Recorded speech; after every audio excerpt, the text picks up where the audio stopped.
acerca de los hermanos en la palabra, en la vida, y cómo existen hermanos, historias bíblicas con hermanos que de alguna forma han impactado, ya sea positivo o negativamente, la vida de nosotros o de los seres humanos.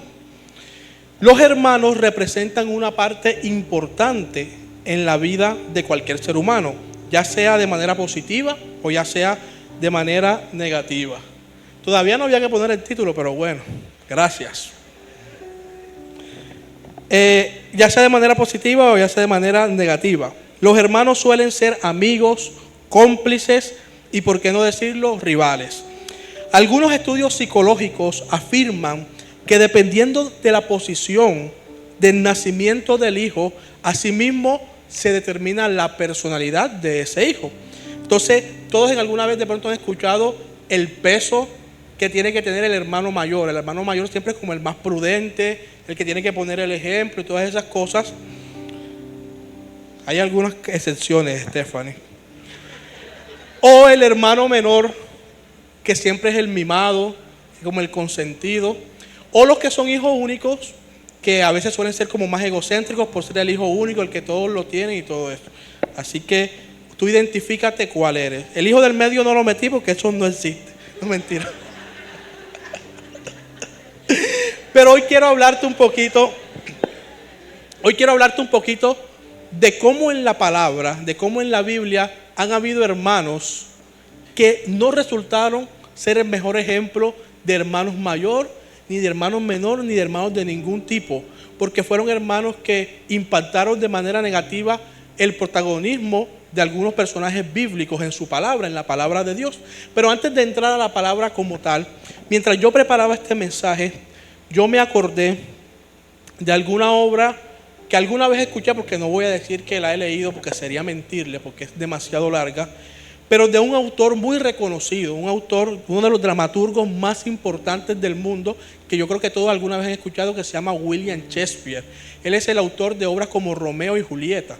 William Shakespeare, que era muy famoso, que sus escritos son muy famosos pues a nivel mundial, tuvo una obra que escribió que se llamó Hamlet, algo así, Hamlet. Y Hamlet es una historia que nos habla precisamente, que inician con dos hermanos. La historia de Hamlet habla de que un día él era como el rey, el príncipe de Dinamarca. Hamlet, el primer Hamlet, era el príncipe de un castillo en Dinamarca. Y la historia empieza porque el fantasma de su papá muerto estaba apareciendo en el castillo. Entonces Hamlet se entera por los guardias que su papá muerto, o que su fantasma estaba apareciendo, y que aparecía a una cierta hora específica. Entonces Hamlet no duerme esa noche, sino que él espera a la hora que supuestamente va a aparecer el fantasma para hablar con su papá muerto. Y así pasa, el fantasma aparece, y cuando el fantasma aparece le cuenta a su hijo que la muerte de él no fue ninguna muerte por picadura de serpiente, porque lo que se decía era que su papá, que también se llamaba Hamlet, pero este era el rey Hamlet, había muerto porque una serpiente lo había picado. Pero resulta que el fantasma, desde el más allá en la historia, venía a revelarle a su hijo, que era el príncipe, que él no había muerto por esa picadura de serpiente, sino que su hermano, llamado Claudio, lo había envenenado mientras él dormía. Tomó veneno y lo virtió en su oído mientras Hamlet dormía. Y obviamente él amaneció muerto, y le dieron la responsabilidad a que una serpiente lo había picado. Cuando él muere, su hermano, que se llamaba Claudio, no solamente usurpa su trono, se convierte ahora en el nuevo rey, sino que también se casa con la esposa de su hermano, que se llamaba Gertrudis. Y ahí empieza toda la historia larguísima y famosa de Hamlet, que empieza a hablar como de la venganza que este hombre quiere tomar hacia su tío y ahora padrastro, y todo eso, pero no es lo que vamos a hablar hoy en esta prédica. Solamente quería contarle esta curiosidad, porque en la ficción, tanto en la ficción como en la vida, a veces nos damos cuenta que hay hermanos que en vez de ser el ejemplo de arropar a su hermano, de ayudar, se convierten en todo lo contrario. Pero yo no quiero que tú lo lleves solamente a tus hermanos naturales, sino a tus hermanos en Cristo. ¿Por qué? Porque todos nosotros somos hermanos en Cristo, como si Jesús fuera nuestro hermano mayor, porque Él fue el unigénito. Él fue el unigénito y luego se convirtió en el primogénito, lo que nos hace a todos nosotros hermanos en la fe. Ahora, ustedes dirán, wow, pero qué historia tan terrible de cómo un hermano asesina a su otro hermano, pero en la Biblia también encontramos casos como este. Si nos acordamos de Caín, quien mató a Abel, estaba en Génesis, lo mató porque Abel le dio una mejor ofrenda al Señor, pero también nos podíamos hablar o recordar de un José siendo vendido por sus hermanos. Un José que no les importó a sus hermanos que era su hermano y lo hicieron pasar por muerto y lo vendieron como esclavo. Ahora también podríamos recordar a un David siendo menospreciados por sus hermanos. Y en la historia que hoy quiero ministrar, vamos a hablar de dos hermanos. El menor, conocido como el pródigo, que todos conocen esa historia, que se fue de su casa a vivir los placeres del mundo, y un hermano mayor que se quedó en la casa supuestamente sirviéndole al padre, siéndole fiel, estando con el papá, ayudándolo en todo, pero que su corazón hace mucho tiempo se había apartado de la presencia de Dios. Hoy yo he titulado a este mensaje, y ahora sí a Viva Visión, el síndrome de los hermanos. Y a lo largo de esta prédica tú vas a poder identificar si tú te identificas con alguno de estos síndromes que yo te voy a mencionar. Y quiero que me acompañes, ahora sí se ve lindo, ahora sí me pueden tomar las fotos.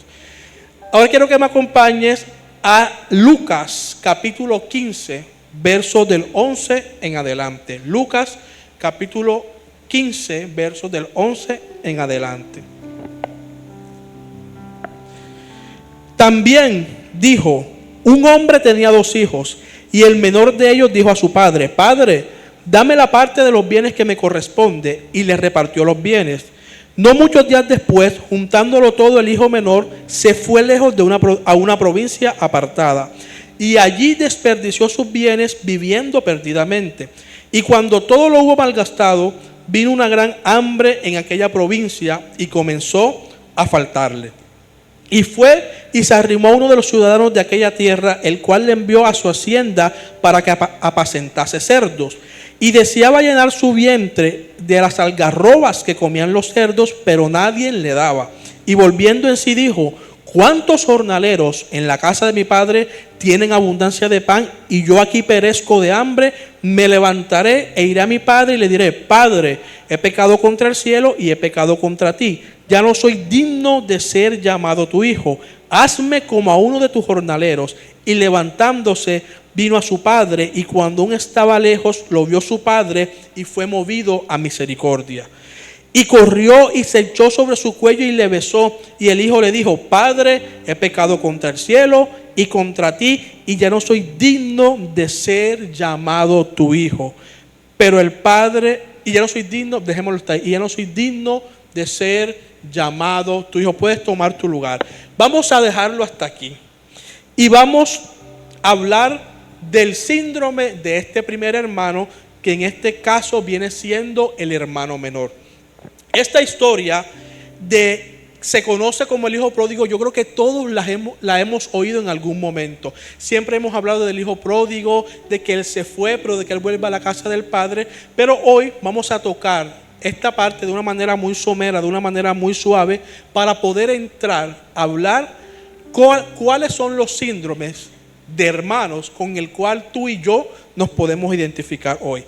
El primer hermano es el menor. De este se ha hablado mucho y es el que representa a aquel que se aparta del padre y se va en busca de los placeres del mundo. Este primer síndrome habla del hermano que está en la casa del padre, que está recibiendo la comida del padre, que está recibiendo la bendición del padre, pero que un día dice, me aburrí de estar en la casa del padre, yo quiero que tú me des la parte de mi herencia, quiero que tú me la des porque yo me voy a ir a disfrutar lo que está allá afuera en el mundo. El padre lo hace, reúne la herencia, se le da, y este hijo se va y empieza a malgastar todo aquello que el padre le había dado. Cuando lo malgasta y se le termina, la única opción que tiene es volver a la casa del padre. Este primer síndrome del hermano menor representa a aquellas personas que están en la casa del padre, que están en la iglesia, pero que un día empiezan a recibir voces del enemigo, que le empiezan a decir: ¿tú qué estás haciendo aquí en esta iglesia? Perdiendo tus fuerzas, perdiendo tu juventud, perdiendo tu vida, cuando allá afuera hay rumbas, hay mujeres, hay hombres, hay dinero ilícito del cual tú puedes estar disfrutando. ¿Tú qué haces en la casa del Padre sirviéndole a un Padre que pareciera que te diera la bendición a cuentagotas, cuando allá afuera hay un mundo y placeres que te está esperando a ti? Esta era la versión, o esta era las voces que escuchaba el hijo menor, y por lo que yo llamé el síndrome del hermano menor. Esto era lo que él escuchaba y lo que de alguna forma lo incitó a que él se apartara. A este hijo menor, a él no le importó la apariencia. A este hijo menor no le importaba lo que iban a pensar de él al apartarse.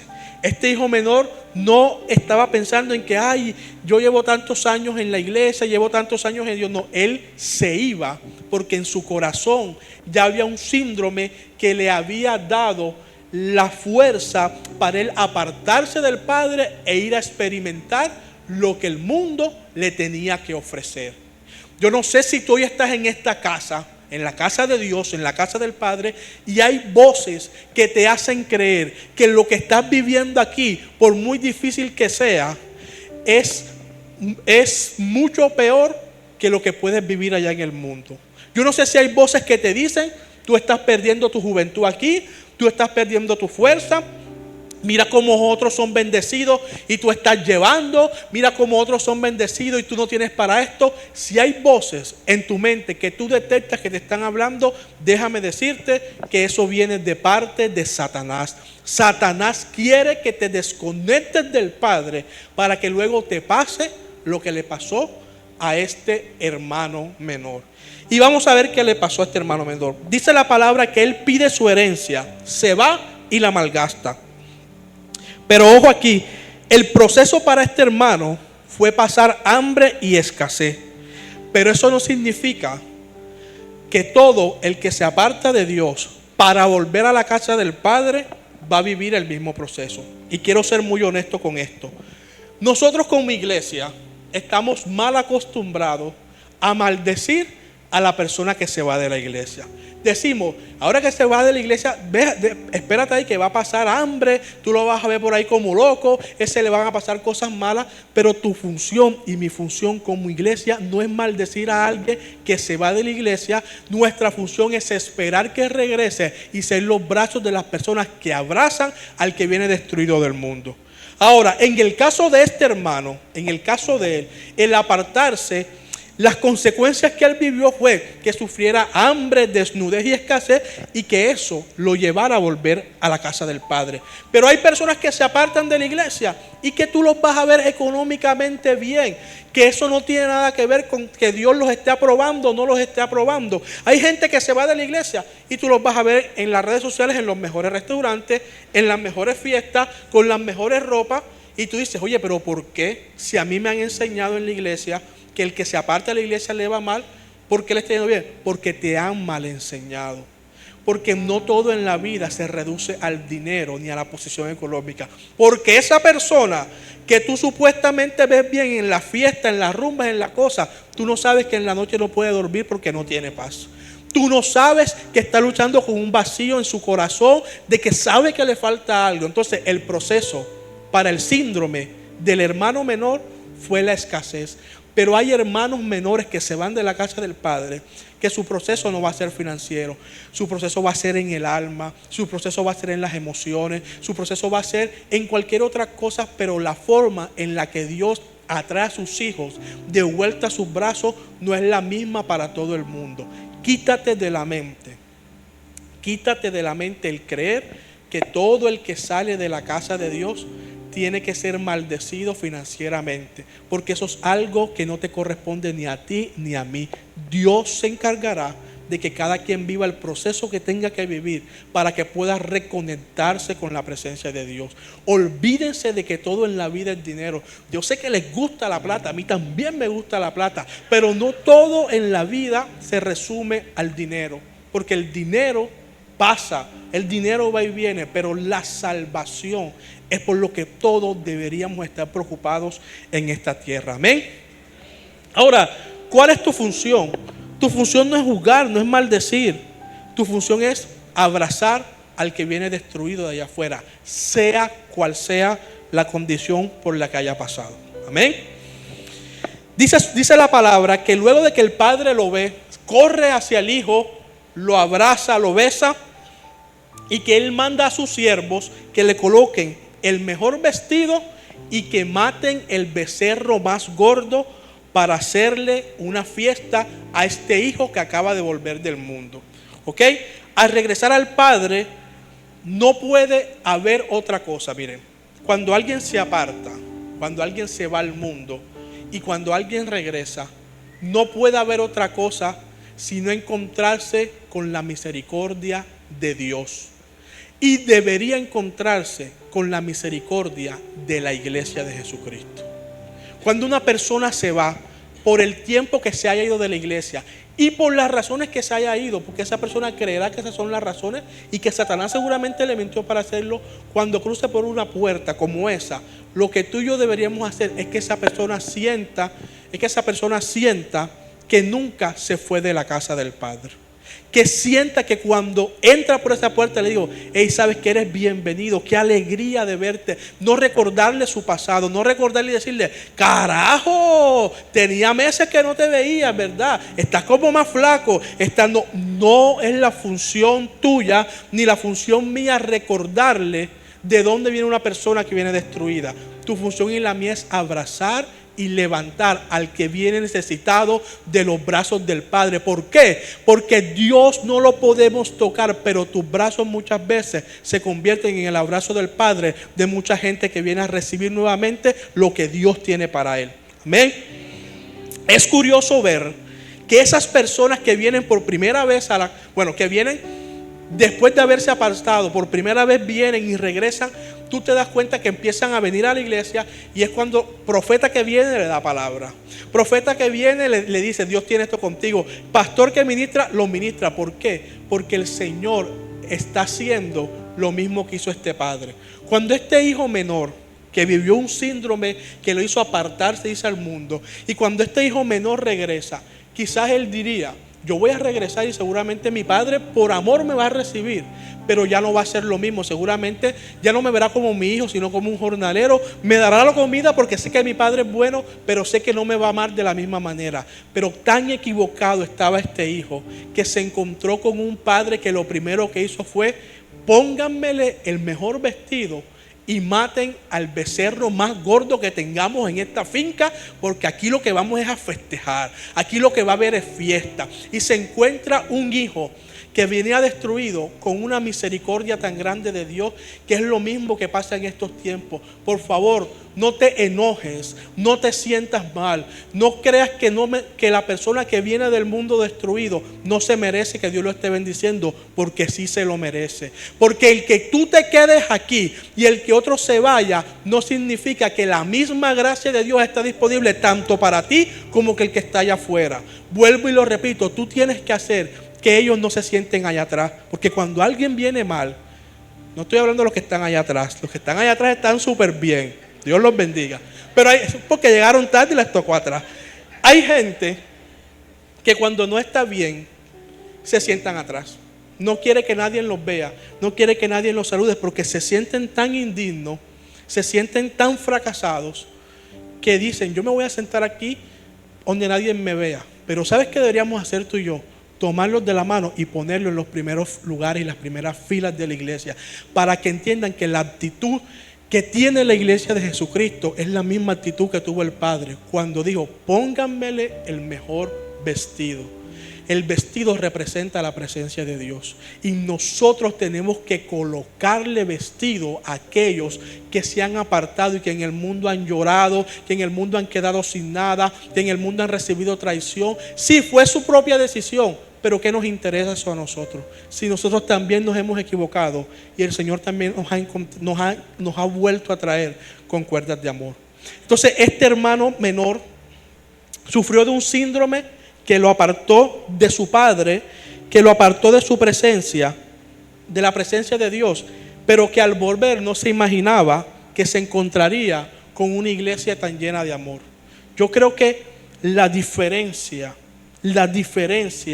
que se debe marcar cuando dicen esa persona es cristiana no es la ropa, no es el peinado, no es la música que escucha, debe ser que esa persona tenga tanto el amor de Dios en su corazón que cada vez que alguien lo necesite puedan ser tus brazos los que abracen al pecador más pecador del mundo. Porque si aquí hiciéramos competencia de pecadores, aquí todos seríamos pecadores, siendo que hay algunos que se les descubre o que les toca irse al mundo porque ya no aguantaron tanta presión del diablo en su mente. Tu función y la mía es abrazar. Tu función y la mía es predicar la palabra. Tu función y la mía es decirle, sabes, tu lugar no es allá atrás, tu lugar es allá adelante, porque el Señor aún tiene un plan perfecto contigo, con tu casa y con tu familia. Hay personas que vienen a la iglesia totalmente destruidos y ellos saben que fueron sus decisiones que los llevaron a vivir lo que hoy están viviendo. Pero ¿por qué tú y yo se lo vamos a recordar? Nosotros debemos decirle que el Señor y que el Dios que tú y yo servimos, predicamos y adoramos, es un Dios que te hace vivir consecuencias, claro que sí, pero que aún de esas consecuencias tiene un plan superior para lo que tú estás viviendo. Yo no sé si hoy en este servicio hay alguien que hace mucho tiempo no venía o que de pronto era de otra iglesia y está escuchando el servicio aquí por primera vez. Déjame decirte que estés donde estés, el Espíritu de Dios te ha buscado y te ha traído a esta casa, porque lo que tiene contigo, con tu familia y con tu casa no ha terminado. Si has llorado sintiéndote indigno, si has llorado sintiéndote sin fuerza, si has llorado diciendo, Señor, yo lo perdí todo, déjame decirte que en Dios no hay pérdida, sino que siempre hay ganancia. Prepárate, porque el Señor te va a poner nuevas vestiduras y el becerro más gordo lo va a matar para festejar tu regreso. Amén. Hablemos ahora del síndrome del hermano mayor. Este síndrome de este hermano es mucho peor que el síndrome del hermano menor, porque el hermano menor se fue. El hermano menor mostró lo que era. El hermano menor dijo, yo estoy chuleta, yo me voy porque yo estoy chuleta. Yo aquí ya no estoy fingiendo nada, esto es lo que yo soy, y se va y se aparta de Dios. Yo no estoy diciendo que está bien lo que hizo ese hermano, no. Te estoy diciendo que por lo menos él dijo, yo no voy a estar tibio. Yo voy a vivir lo que tengo que vivir, pero también tuvo el carácter de arrepentirse y volver a la casa del Padre. Pero ¿qué pasa con el hermano mayor? Ustedes se acuerdan que durante el COVID había algo que se llamaba que alguien tenía COVID asintomáticos, que era que tenían COVID pero no presentaban signos. La mayoría de ustedes tuvieron COVID asintomático y yo también. Entonces ese COVID era, tú tenías el virus, tenías la enfermedad, pero tú no demostrabas ningún tipo de síntoma. El síndrome del hermano mayor es como un COVID asintomático, porque el hermano mayor se queda en la casa del Padre, le sirve a la casa del Padre, está con el Padre en todo momento, pero cuando él ve que su hermano menor regresa y empieza a ver que están festejando a su hermano menor, su corazón revela realmente lo que había en él. El corazón del hermano mayor y el síndrome del hermano mayor revela que en su corazón había enojo, había resentimiento y había envidia hacia un hermano que en vez de él estar festejando que acababa de venir de la muerte, él ahora estaba enojando, diciéndole a su papá, ¿por qué le está celebrando a él y a mí no, que he estado contigo todo el tiempo? El síndrome del hermano mayor es el que nos lleva a pensar si estamos en una iglesia si estamos colocándonos un uniforme, si estamos levantando nuestras manos, pero realmente nuestro corazón hace tiempo se desconectó de la presencia de Dios. Y esta palabra de hoy es para que tú examines en tu corazón si tú te identificas con alguno de estos síndromes. Si tú llevas tiempo viniendo a la iglesia como una rutina evangélica de que voy el viernes, de que voy el domingo, de que si hay ADN voy a ADN, de que si hay Viva Fe voy a Viva Fe, pero hace rato mi corazón no va al secreto con Dios a arreglar situaciones que tú sabes que tienes que arreglar.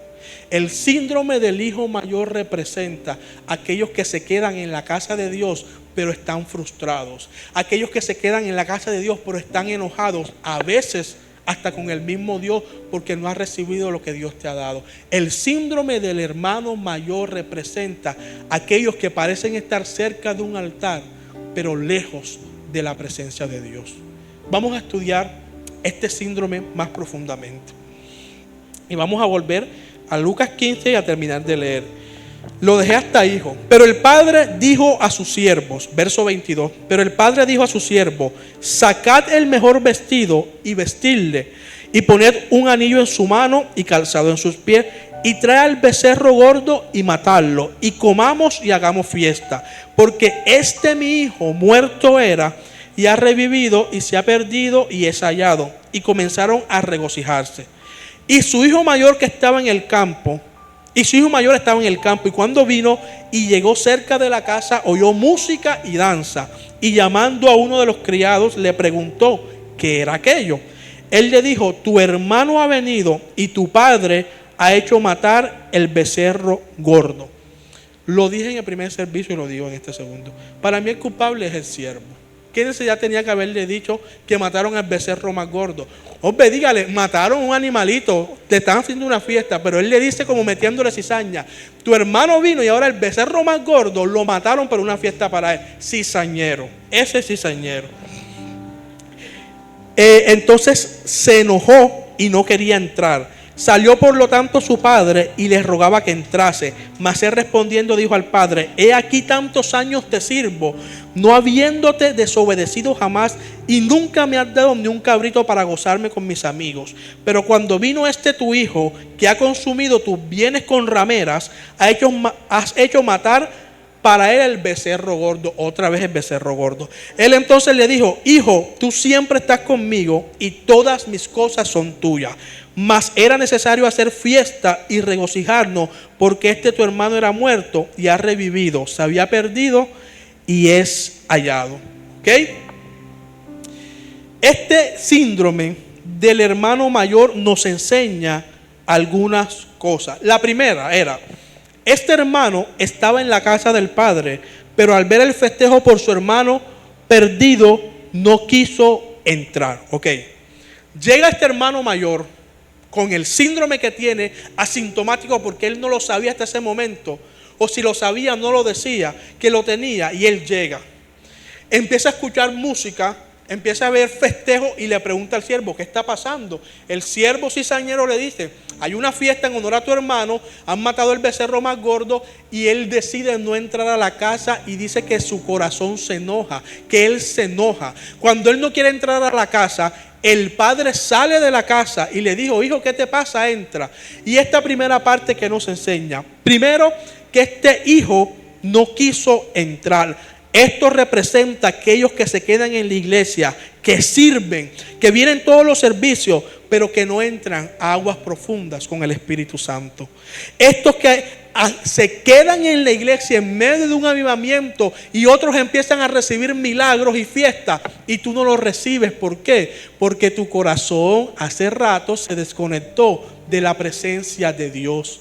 Este hijo mayor, este síndrome del hijo mayor representa a aquellos que por enojo en su corazón no quieren entrar a aguas profundas con el Padre, porque hay envidia, porque hay frustración, porque hay enojo al ver que otros están recibiendo lo que tú tanto tiempo has estado orando y no lo has recibido. Y eso hace que tu corazón se enoje y que tú digas: que festejen ellos, pero yo no tengo nada que festejar. Este es el síndrome del hermano mayor. Yo te pregunto en esta mañana, ¿Acaso te identificas con ese síndrome? ¿Acaso te has puesto a pensar cuántos meses, años llevas viniendo a la iglesia, pero tu corazón está desconectado de la intimidad con Dios? Hoy es una mañana para arreglar esa situación. Hoy no es una mañana de juicio, ni que el Señor te quiere enjuiciar ni avergonzar. Hoy el Señor quiere llevarte a que seamos confrontados y podemos decir: Señor, quiero estar en tu casa, pero también quiero estar cerca de tu corazón. También quiero estar cerca de la presencia del Padre. Dice el hijo entonces: todos estos años te he servido y ni siquiera me has dado un cabrito. El síndrome de este hermano lo llevó a dejar disfrutar su calidad de hijo. Todo por el síndrome de este hermano mayor, cuando él le dice: todo este tiempo he estado contigo y nunca me has dado ni un cabrito, hizo que él empezara a dejar de disfrutar que él era un hijo, que podía hacer uso de todo lo que había en esa finca o en esa granja, y él empezó a vivir una vida evangélica de rutina. Tal vez tú, tal vez yo, en algún momento hemos visto esto como una rutina.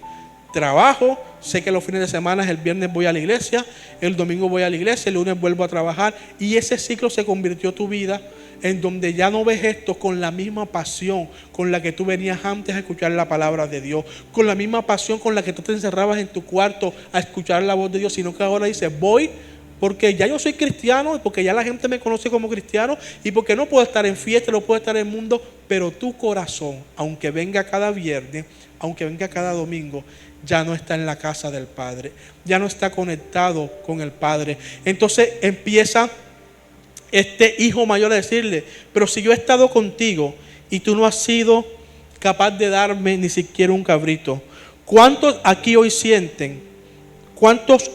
se sienten con este síndrome? Te pones un uniforme, vienes todos los viernes y los domingos, pero todo se ha convertido en rutina. Ya ni siquiera esperas ver milagros. Ya te conformaste con lo que estás viviendo. Ya dices: ¿sabes qué? Ya yo sé que esta es mi vida, voy a mi iglesia, pero ahora te has conformado a que el Señor no responda a las cosas que anhelan tu corazón.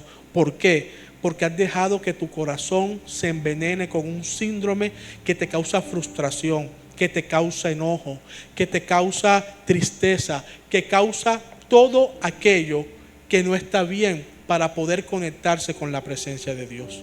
El síndrome del hermano mayor muchas veces nos hace creer que los milagros son para otros. El síndrome del hermano mayor muchas veces nos hace sentir, miren, yo sé que no es enojo contra la persona que Dios está bendiciendo, pero muchas veces nos hace sentir: ¿por qué esa persona sí y por qué yo no?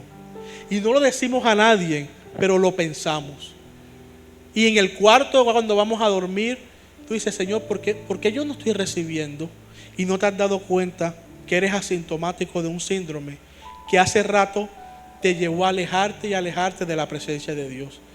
El ser cristiano no se reduce solamente a venir a la iglesia. Hay que buscar a Dios. Y yo sé que eso cuesta. Yo sé que cuando nos desconectamos de buscar a Dios, porque a mí me ha pasado, que he pasado tiempo sin buscarlo en el secreto, y cuando quiero volver a retomar, porque yo sé que tengo que retomarlo, porque de eso depende mi vida, es difícil. No sabes cómo buscarlo, no sabes ni qué canción cantar, no sabes ni qué orar, no sabes si oras en lengua, o sea, no sabes qué hacer. Pero uno tiene que esforzarse, luchar y bregar hasta que tú vayas al secreto y vuelvas a encontrarte con tu amado, vuelvas a encontrarte con tu Padre, vuelvas a encontrar tu corazón fijado al corazón del Padre. Amén. Este hijo le dice al padre: tu hijo ha consumido tus bienes con rameras. Y este es uno de los puntos más importantes para mí en esta enseñanza. El síndrome del hermano mayor te hace que te conviertas en alguien que juzga el pecado de otro. El síndrome del hermano mayor, sin darte cuenta, te hace hacer que tú le recuerdes a otro de dónde Dios ha sacado su vida. El síndrome del hermano mayor te hace creer que por tú quedarte en la casa, tú eres mejor que aquel que está regresando. Y déjame decirte que eso es una mentira. Déjame decirte que la santidad real no juzga al que se está levantando de un pecado. Déjame decirte que si tú te crees tan santo para señalar el que ahora se le descubrió un pecado, tú no eres santo ningún nada, ¿sí? A lo costeño. Tú no eres santo ningún nada. Tú no eres santo ninguna cosa, porque la verdadera santidad sabe que Dios te sacó de ese lugar y que en ti hay misericordia para que el Señor también saque a los demás.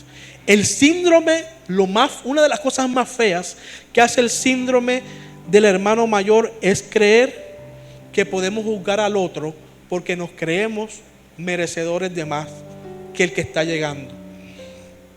El síndrome del hermano mayor hace que tú te olvides de dónde Dios te sacó y ahora te creas desde una posición de altura que tú eres más que el que se le descubrió un pecado. Iglesia, tabernáculo, que seamos todos menos personas que juzgamos el pecado de otra persona, porque tú no sabes, Dios nos guarde a todos nosotros cuando en algún momento tú o alguien que aman les toca estar en esa posición. Y lo menos que queremos es que nos juzguen, sino que nos abracen. Por eso lo repito, en esta iglesia cuando alguien entre por esa puerta, aquí no nos importa ni cómo se vistan, ni si tiene tatuaje, ni si tiene arito. Esas son cosas que Dios tiene que hacer con la persona en su intimidad personal. Aquí nos interesa que vengan a escuchar una palabra realmente desde la sana doctrina y que entiendan que esto es una relación y que la mirada siempre debe estar puesta en Jesús y que no es el hombre que hace, no es quien es el pastor de esta iglesia, no es el quien predica, no es que nosotros estemos más ungidos que nadie, es que Dios es quien habita en esta casa. Y por eso cada persona que entra debe saber que la gloria siempre es y será para Dios.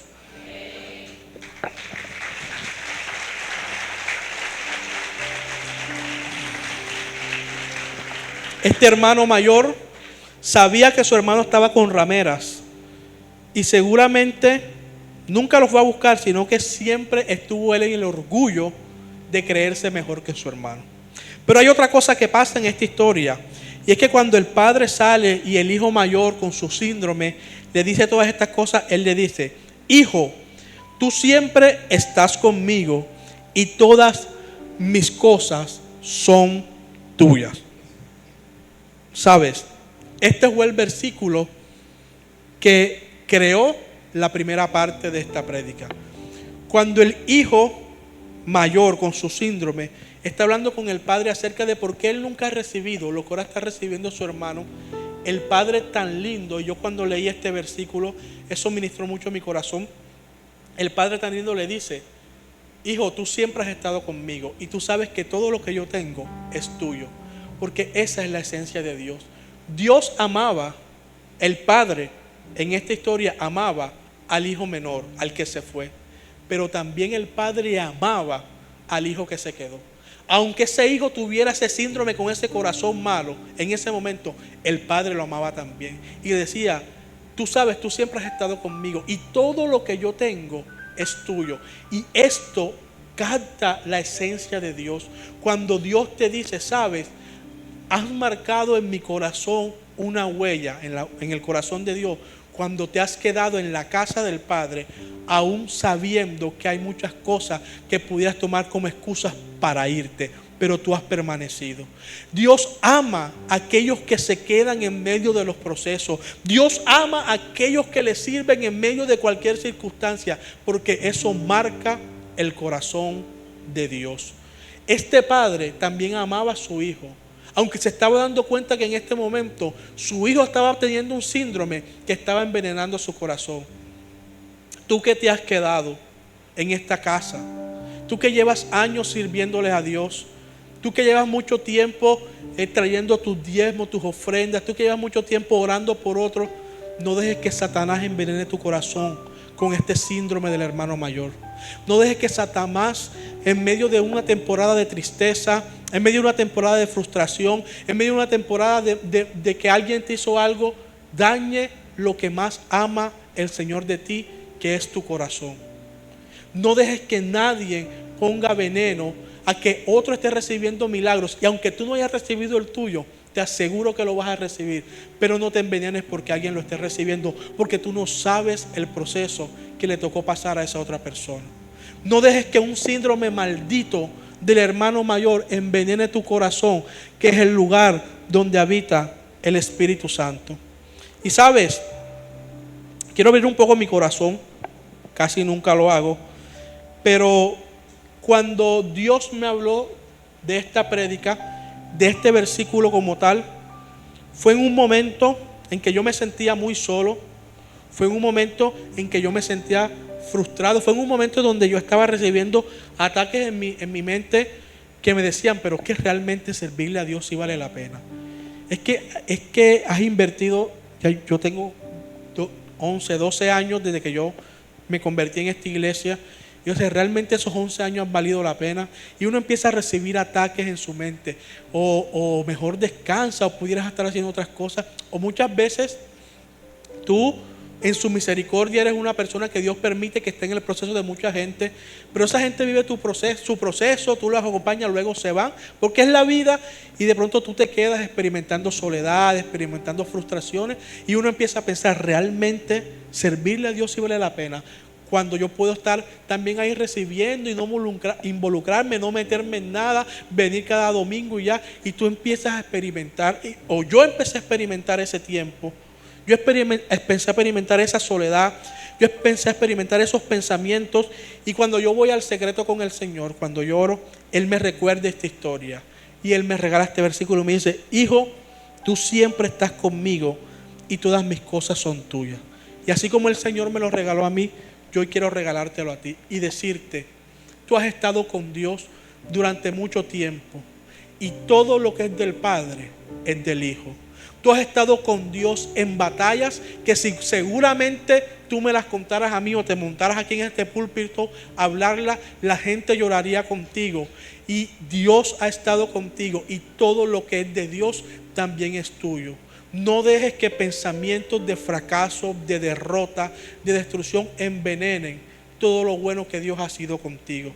Porque en medio de los procesos más grandes, de las tormentas más fuertes, a veces dudamos de si está bien seguir sirviéndole al Señor. De que si está bien y si esto vale la pena. Pero viene Dios y su Espíritu y te dice, hijo, tú has estado conmigo todo este tiempo y todo lo que yo tengo es tuyo. Lo que tú necesitas, lo que anhela tu corazón, el Señor te lo va a dar. Lo que tú sabes que necesitas para que seas feliz, ¿acaso tú crees que Dios no te va a responder? Tú has marcado el corazón de Dios cuando has permanecido. Pero lo que Dios no quiere es que un síndrome de un hermano mayor toque tu corazón y haga que tú te apartes de su presencia. Solamente tú sabes hoy cuál es la condición de tu corazón. Solamente tú sabes hoy cómo está tu corazón respecto al Padre. Solamente tú sabes hoy si hay frustración porque has mirado lo que otros tienen y lo que tú no. En ese momento que yo les decía que yo me sentía solo, que el Señor me habló esto, yo empecé a quitar la mirada de Jesús y yo la empecé a poner en personas que decían, oye, pero esta persona tiene esta cosa, o esta persona ha adquirido esta cosa, o esta persona ha viajado en esta cosa, y yo todavía no he hecho eso, y eso hizo que en mi corazón hubieran sentimientos de tristeza, hasta que el Señor me habló y me dijo, tú siempre has estado conmigo, y todo lo que yo tengo es tuyo. Todo lo que tú le pidas al Padre, Él puede dártelo. No hay nada que el Señor escatime para ti, porque Él ni siquiera escatimó a su Hijo, sino que hay tiempo para toda, iglesia.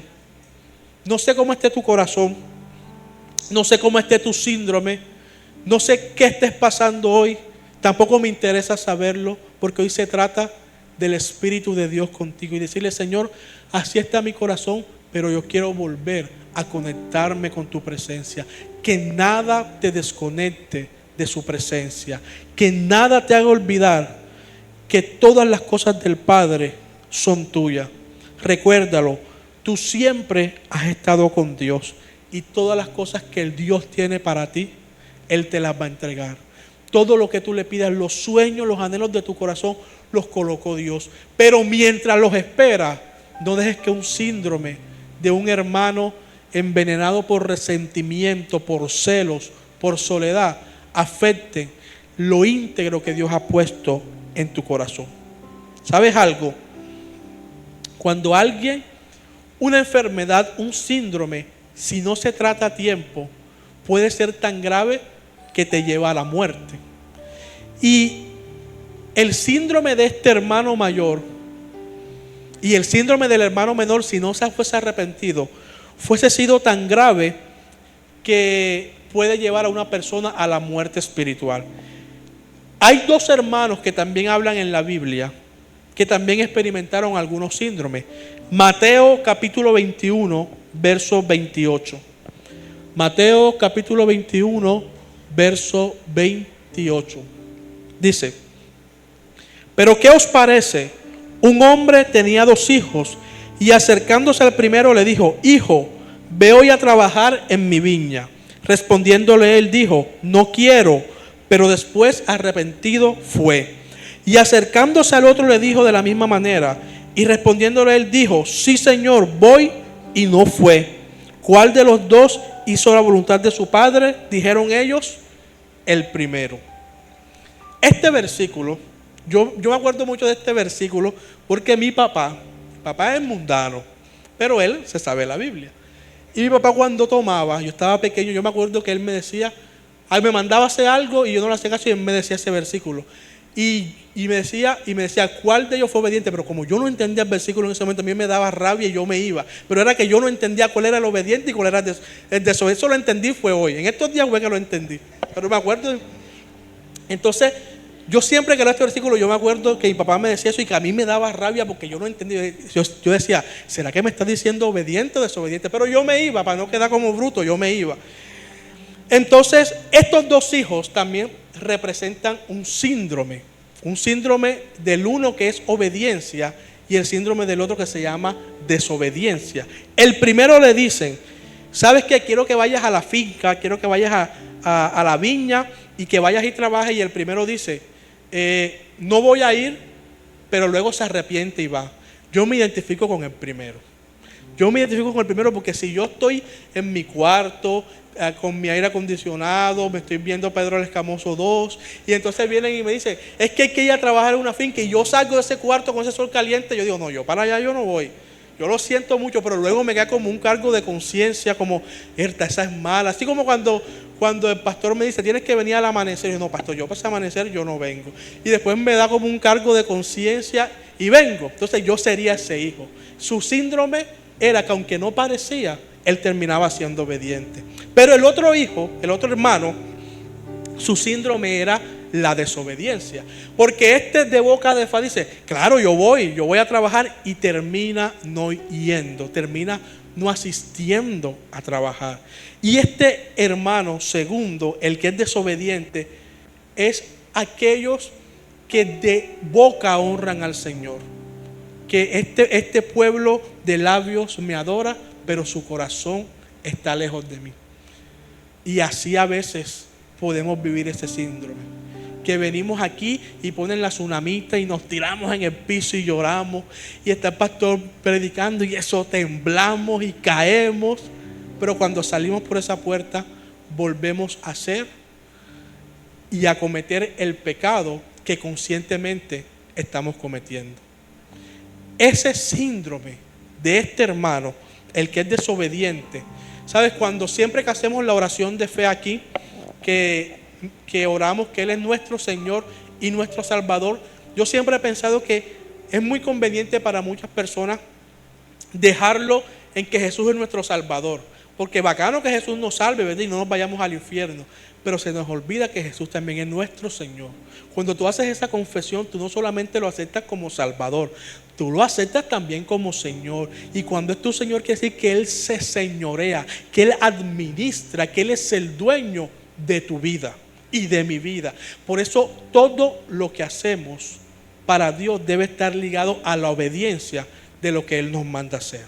Ahora, ¿cuál es el peligro de este síndrome de los hermanos? El peligro es que si el hermano mayor de la historia del pródigo y el segundo hermano que dice que va pero no va, persisten en su síndrome y no buscan una manera de curarse, no buscan una manera de contrarrestar estos síntomas, lo próximo que va a pasar es que algún día, aún estando en la casa de Dios, pero no conectándose con la presencia de Dios, el pecado va a tocar a la puerta de la vida de esos dos hermanos o de cualquiera de nosotros que hoy estamos escuchando este mensaje. Y entonces, aún estando en la casa de Dios, vamos a empezar a vivir una vida doble de pecado. Entonces venimos, nos ponemos el uniforme y servimos, o venimos y nos sentamos aquí como un oyente a recibir la palabra, pero cuando sales de esa puerta, tú vuelves a llamar a la que no es tu esposa y te dice, esta semana nos vemos en tal parte, y sales por esa puerta y tú vuelves a llamar al que no es tu esposo y le dice, es que mi esposo no está, pero quiero verte. Entonces vienes a la iglesia, te pones el uniforme, levantas las manos, cantas o recibes la palabra, porque esto no es solamente para el que sirve, esto es para cualquiera. Pero cuando sales, tú vuelves a robar en tu empresa, tú vuelves a hacer lo incorrecto en tu empresa, porque tú crees que nadie se da cuenta. Déjame decirte en esta mañana que con Dios nadie puede jugar. Yo no te estoy hablando de la tentación, de la lucha que estás teniendo, porque yo me quito el sombrero y admiro a las personas que dicen, estoy luchando con esto porque eso es de admirar. Yo estoy hablando del que aquí dice, todo está bien, me pongo el uniforme, Dios te bendiga, hermano, claro que voy a orar por ti. Y cuando sale, te estás volviendo a cometer un pecado consciente que tú sabes que Dios lleva diciéndote meses. Corta con eso, arranca eso. ¿Y tú crees?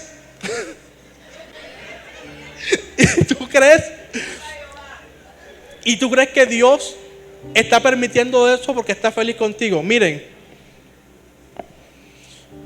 que Dios te bendiga. Tú puedes tener un negocio, puedes tener carro, puedes estar vendiendo bastante en tu empresa, y tú crees que porque te está yendo bien es porque Dios te aprueba. Nada tiene que ver la bendición con la aprobación. Y nosotros no deberíamos buscar la bendición, deberíamos buscar la aprobación del cielo. Esta prédica no es para enjuiciarte, no es para acusarte, no es para decirte yo soy mejor, tú eres peor, porque esta prédica también es para mí. Al primero que Dios le habló esta prédica fue a mí. Esta prédica es para que sea un salvavidas de lo que puedes estar cometiendo hoy, de lo que tú sabes. Yo no tengo que decirte y nadie tiene que decírtelo, pero tú sabes, porque sabes que hay cosas con las que hay que cortar. ¿Sabes? Este síndrome te puede llevar a uno de los versículos más horribles que tiene la palabra de Dios. Un versículo que a mí literalmente ese versículo siempre me ha traumatizado. Yo ese versículo yo no quiero ni leerlo, ni que sueñe con ese versículo, ni nada, porque es un versículo que me trauma. Y es Mateo 7, capítulo 21 al 23. Y dice, no todo el que me dice, Señor, Señor, entrará en el reino de los cielos, sino el que hace la voluntad de mi Padre que está en los cielos. Muchos me dirán en aquel día, Señor, Señor, ¿no profetizamos en tu nombre? Y en tu nombre echamos fuera demonios, y en tu nombre hicimos muchos milagros. Entonces les declaré, nunca os conocí, apartaos de mí, hacedores de maldad. Yo siempre tenía un trauma con ese versículo, porque yo me imagino, ¿será que Dios mío yo me muera, me vaya de esta tierra, y cuando me encuentre con Cristo, Cristo me diga eso después de tanto yo hacer aquí en esta tierra? No, no estoy para eso. Yo siempre pienso, yo, Dios mío, y digo, Señor, si estoy en pecado, dímelo, si tengo que buscarte más, pero no me hables de ese versículo. Y te lo muestro hoy porque el síndrome de estos hermanos te puede llevar a un versículo como este. Tú sabes, o tú te imaginas que las palabras que el Señor tenga para ti en el juicio sea, apartados de mí, hacedores de maldad. ¿Por qué? Porque has creído que aquí en la tierra tú puedes jugar con Dios, o tú puedes hacer las cosas y no tienen consecuencias. Hay cosas que de pronto tú crees que aquí en la tierra, ay, las hice ya, pero que tienen una huella en la eternidad. Sabes, tú y yo, lo que más nos debe interesar cuidar es nuestra salvación. Eso es lo más importante. y por placeres del mundo tan pequeños como los que vivió el hermano menor, tú no puedes perder tu salvación.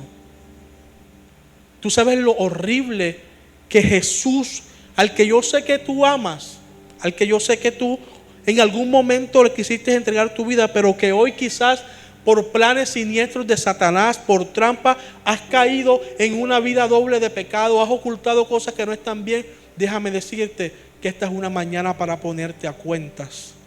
Esta es una mañana para que todos, por lo más pequeños, todos alineemos lo que tenemos que alinear con Dios y que nunca tú te tengas que enfrentar con este versículo. ¿Sabes?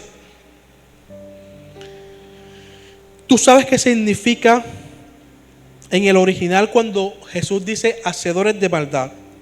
Significa sin ley. Entonces Dios dice, apartaos de mí, nunca os conocí, apartaos de mí, personas sin ley.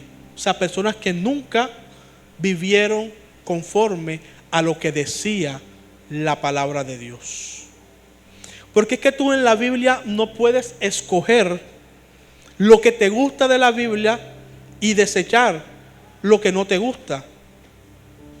Porque la obediencia a Dios no tiene nada que ver con lo que sentimos. Hay cosas que no sentimos hacer. ¿Quién va a sentir orar por sus enemigos? Pero la palabra de Dios dice que tú tienes que orar por tus enemigos. Obediencia y sentimiento no tiene nada que ver. Y antes de enfrentarnos a un versículo como este en nuestra vida, que nosotros sabemos, porque no somos bobos, cuando realmente podemos enfrentarnos a ese versículo, yo prefiero arrepentirme y yo prefiero volver a la casa del Padre. Y cuando yo hablo de la casa del Padre no me refiero a la iglesia como tal, aunque también yo me refiero a los brazos de papá y decirle: Señor, he pecado contra el cielo, he pecado contra ti, pero yo vengo a que tú me limpies. Clay, tú no puedes hacer, regálame una hoja por favor. Supongamos que esta es la palabra de Dios, esta es la Biblia, la palabra de Dios.